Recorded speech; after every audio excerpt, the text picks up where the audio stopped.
कोटींची तरतूद करण्यात आली। जुलै ते मार्च मध्ये 33,000 कोटी रुपये खर्च झाले।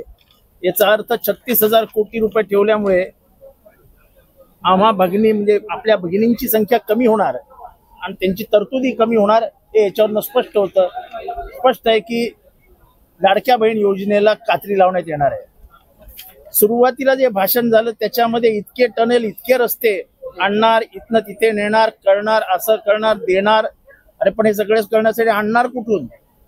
आणण्याच्या कुठल्याच वाटा दिसत नाहीत, फक्त रस्ते दिसत आहेत, पण ते येणार कुठून, जाणार कुठे आणि त्यासाठी येणारे पैसे लागणार येणार कुठून हे सांगायला कोणीही तयार नाही। एक साधी म्हण आहे आपल्या मराठीमध्ये की फाटलेल्या संसाराला 17 ठिगळं, हे ठिगळं लावण्याचं काम केलेलं आहे अर्थमंत्र्यांनी। ते फार काही यशस्वी होईल असं वाटत नाही। आणि मध्येच त्यांनी जोरात घोषणा दिली, छत्रपती संभाजी महाराज की जय। मला अजितदादांना विचारायचं आहे, दादा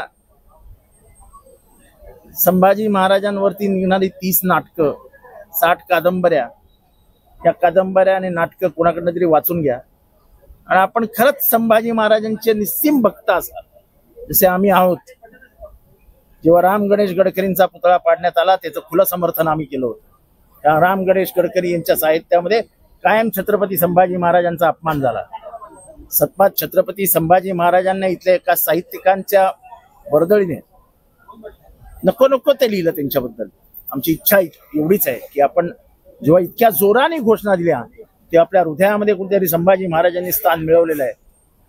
त्यांचं बदनामी करणारं साहित्य महाराष्ट्राच्या साहित्य क्षेत्रातनं मी बाद करतोय अशी घोषणा आपण जेव्हा या आपल्या अर्थसंकल्पाला उत्तर द्याल त्याच्यात कराल आणि याचा पाठपुरावा करून याला समर्थन द्याल अशी अपेक्षा करूया।